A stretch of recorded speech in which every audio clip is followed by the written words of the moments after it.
The stage lights were blinding, burning into my vision, as if determined to make me confront the reality of the moment. Applause roared like a wave crashing against a breakwater, but none of it felt as triumphant as it should have.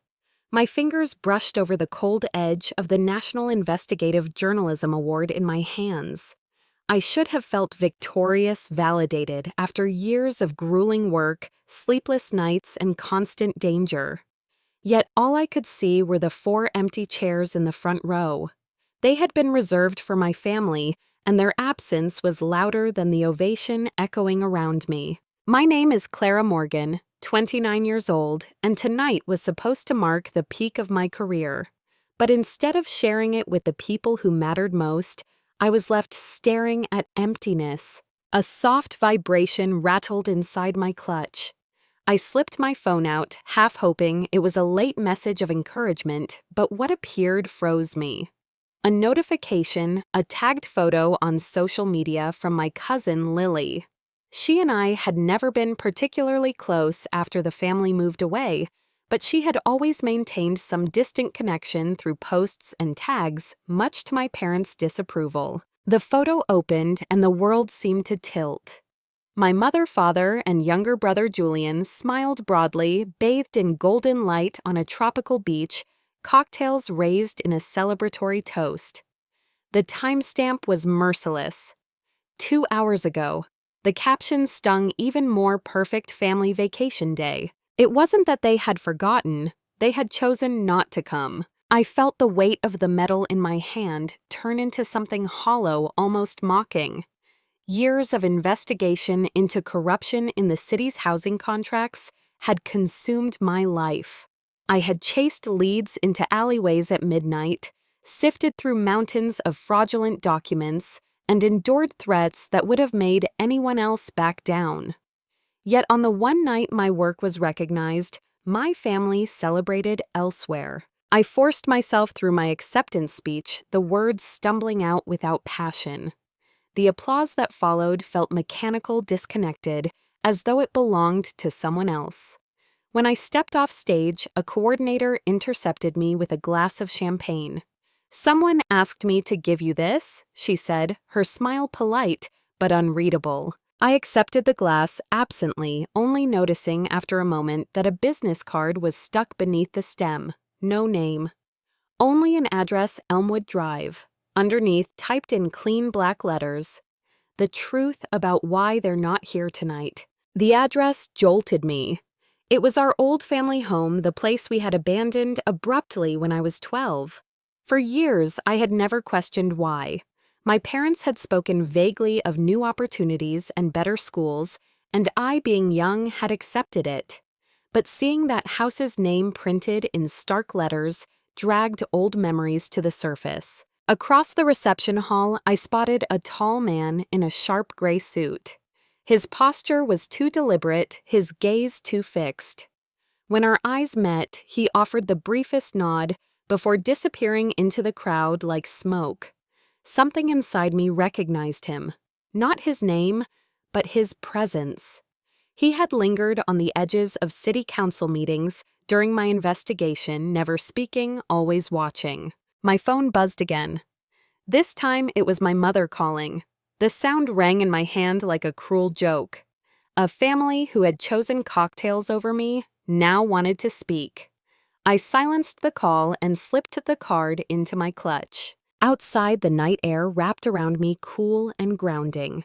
The metal weighed heavy in my bag, a prize that suddenly meant less than the questions clawing at me. Why had they stayed away? What secret was tied to our old house, and who was the man who watched from the shadows? The truth was calling, and it began not with my award, but with my family's absence. The champagne flute in Clara's hand remained untouched, its bubbles rising and fading like promises that never reached her lips. She turned the glass slowly, her thumb brushing the slip of card hidden beneath the base. The words were stark and simple. Elmwood Drive. The truth about why they weren't here tonight. It was the address of her childhood home, abandoned when she was 12. A place that had never stopped haunting her, no matter how far she tried to distance herself. Her phone buzzed again, her mother this time, then her father, then Julian. The screen lit up with desperate insistence. Clara silenced the calls, shoving the phone deep into her clutch. The contrast was cruel weeks of silence, and now when she held evidence of betrayal in her hand, they suddenly couldn't stop reaching out. Through the blur of headlights and murmured congratulations, she spotted him, the tall man in the gray suit she had noticed before. He leaned against a sleek black SUV, idling by the curb. When she approached, the tinted window rolled down just enough to reveal his face. "Miss Morgan," he said, his tone measured, almost rehearsed. "The truth doesn't wait, and your family is already trying to control it." Clara narrowed her eyes. "Who are you?" He extended his hand, revealing a brass key. "Daniel Cross. I worked as a security specialist for Wellington Development for 17 years. Since the day your family left that house, I've been watching. Not by choice, by order." Her breath hitched. The name Wellington was no stranger to her. It was the very company at the heart of her investigation into fraudulent housing contracts. The same investigation that had consumed her life for 18 months. Daniel leaned forward. "Your parents kept more than memories locked away in that house. They've told you it was about a better school, a better life. It wasn't. Ask yourself what they were really protecting." Every instinct screamed at her to walk away, to reject the key burning in her palm. But then she saw again the empty chairs at the ceremony and the smiling beach photo posted by Lily. Pain hardened into resolve. She slipped the key into her clutch without a word. When Daniel's SUV disappeared into the night, Clara walked briskly toward her car. Her hand froze on the door handle. A manila envelope rested on the passenger seat. She remembered too late that she had left the window slightly cracked. Her heart raced as she tore it open. Inside lay a floor plan of the Elmwood house, one bedroom circled in red. Alongside it was a single photograph, her parents and Julian seated at a dining table, their faces tight with unease. In the window's reflection stood Daniel, watching. The phone buzzed again. This time Clara answered. "Where are you?" Her father's voice was clipped, almost frantic. "Where were you tonight?" Clara countered her words, sharp as glass. "That's not important. Did someone approach you? Did anyone give you something?" Her grip tightened around the brass key. "Why, afraid I'll finally know the truth." "Clara, listen to me," he hissed. "Whatever they told you, it's manipulation. They're using you." Her laugh was bitter. "That's rich. The father who skipped my award ceremony for a beach trip suddenly cares about manipulation." "This isn't about your award," he snapped before lowering his voice. "Please, just come home. We'll explain everything." Clara ended the call without replying. The drive to Elmwood felt like traveling backward in time, down streets she hadn't seen in years, but knew by heart. The house loomed at the end of the block, smaller than she remembered, its paint peeling the yard choked with weeds. Yet a single upstairs window glowed faintly, the same room circled on the floor plan. The key fit the lock perfectly. Inside, the air was thick with dust and something metallic like rust or old blood. Most of the furniture was gone, but the house bore scars of her childhood's scuff marks. On the staircase, faded outlines where family photos once hung. On the kitchen counter, beneath the glow of a single desk lamp, lay papers spread in careful disarray. Bank statements, property deeds, legal contracts, all signed by her father. One document stopped her cold, a trust agreement, naming Clara as the legal owner of the house. Dated 3 days after the family's abrupt move. She had been the owner since she was 12, and no one had told her. The revelation settled like ice in her chest. Her father had transferred the property in her name, shielding it, as if he knew one day his own dealings might unravel. Protecting assets, not people. A creak from upstairs broke the silence. The circled bedroom. Clara's pulse surged as she climbed the staircase, each step moaning under her weight. The door stood slightly ajar, light spilling from the gap. Her hand trembled as she pushed it open. The walls inside were covered not with wallpaper, not with paint, but with a network of clippings and photographs strung together by crimson threads. Headlines from her own career milestones, surveillance photos of her parents, snapshots of Julian, and always somewhere in the frame the looming presence of Daniel Cross. Clara staggered back, her heart clawing at her ribs. This wasn't just a mystery. It was her life dissected, monitored, controlled. Behind her, the floorboards creaked again. A familiar voice emerged from the shadows. "You weren't supposed to see this. Not yet." The house felt alive with silence, as though its very walls were holding their breath. Clara's hand lingered on the doorknob of the upstairs room, the one Daniel had marked on the floor plan. Faint light leaked through the crack, outlining the dust in the air. Her pulse thundered in her ears, each beat louder than the creak of the old floorboards beneath her feet. She pushed the door open. The room was nearly barren, stripped of the furniture she remembered from childhood. But what filled the empty walls froze her in place. Yellowed newspaper clippings, photographs, and legal documents had been pinned in an intricate web connected by crimson threads. At first glance, it resembled the kind of conspiracy board Clara herself had often seen in police precincts during investigations. But this was different. This was her life mapped, cataloged, dissected. Her bylines from university articles, snapshots of her speaking at press conferences, photos of her walking to work, all taped alongside surveillance pictures of her family. And in almost every frame, the shadow of a tall figure lurked in the background. Daniel. Clara's breath caught. "You've been watching me for years." The voice behind her answered, calm but heavy with regret. "Not just you. Your family, too." She spun to see Daniel Cross leaning in the doorway, his face carved with exhaustion. He looked older under the pale bulb's glow, more haunted. "Why?"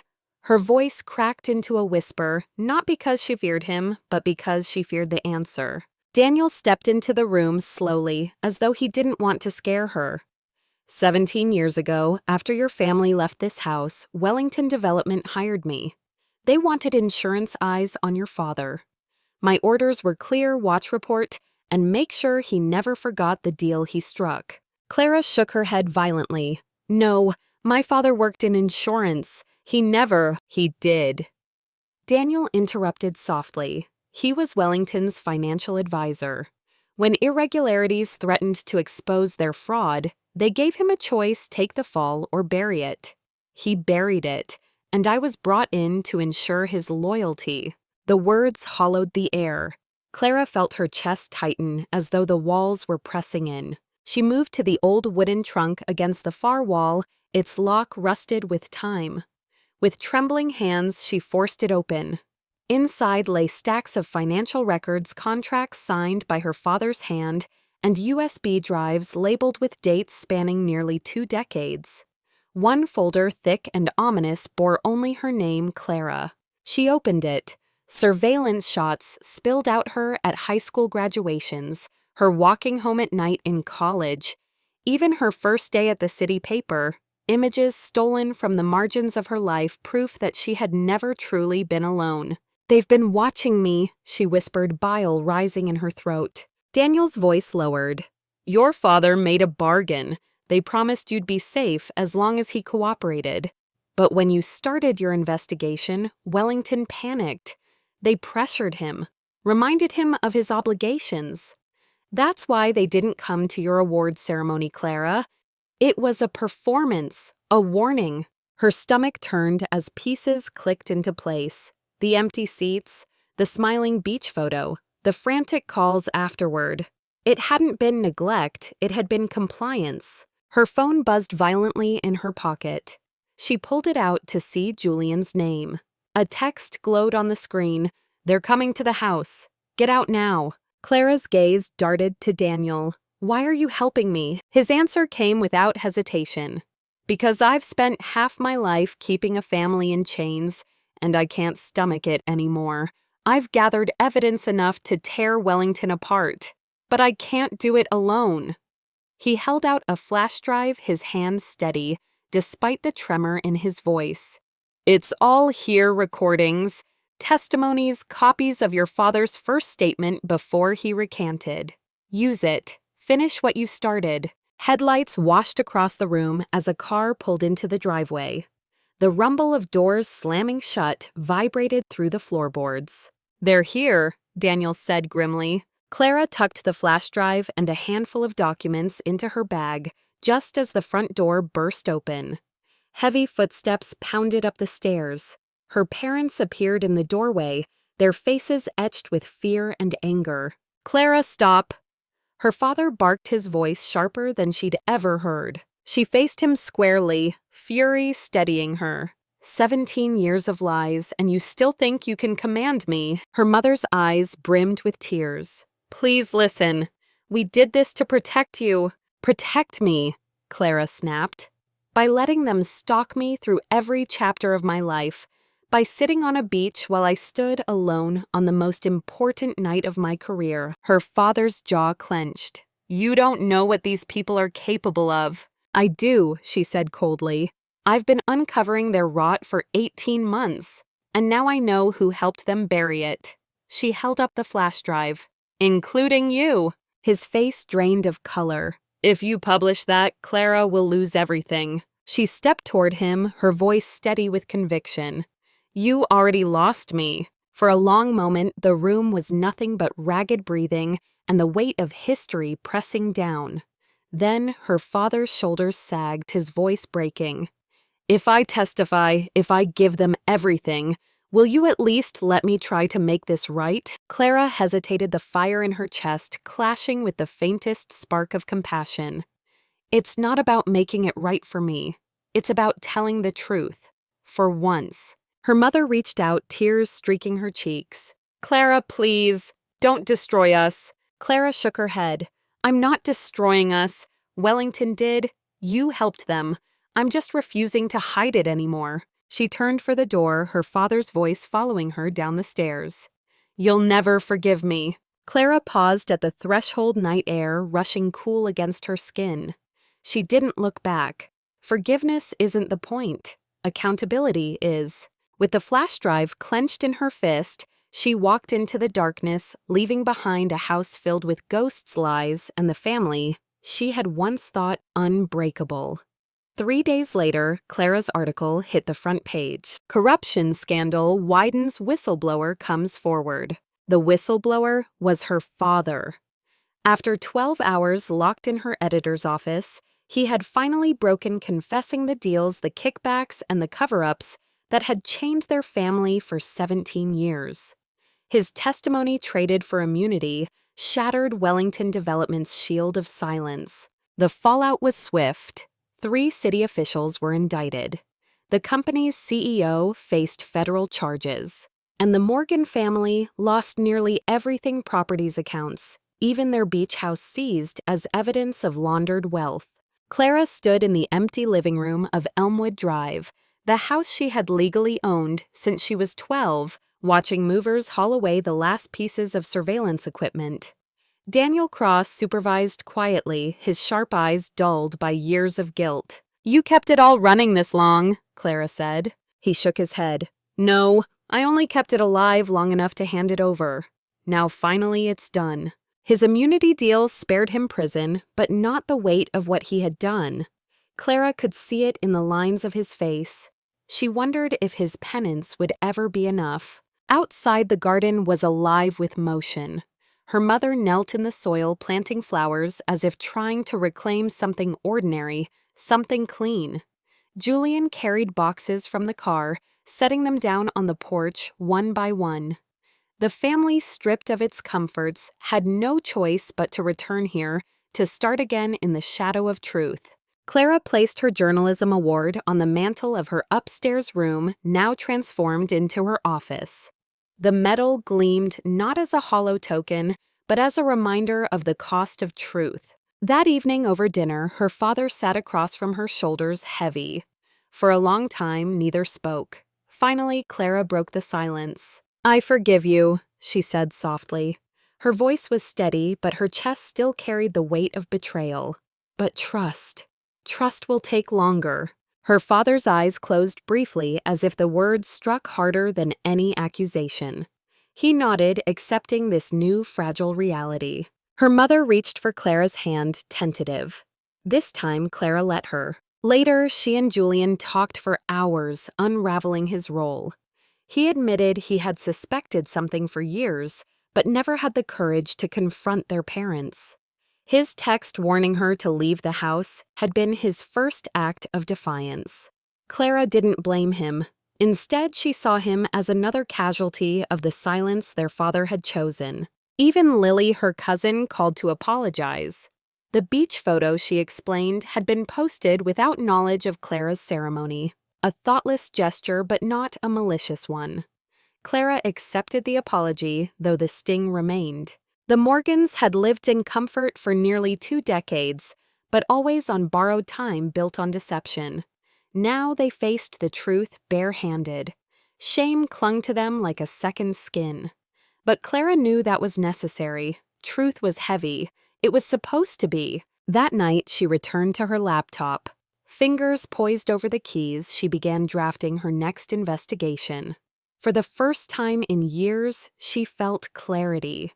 Her work mattered not because it won awards, but because it demanded accountability. Downstairs, the faint hum of conversation reached her.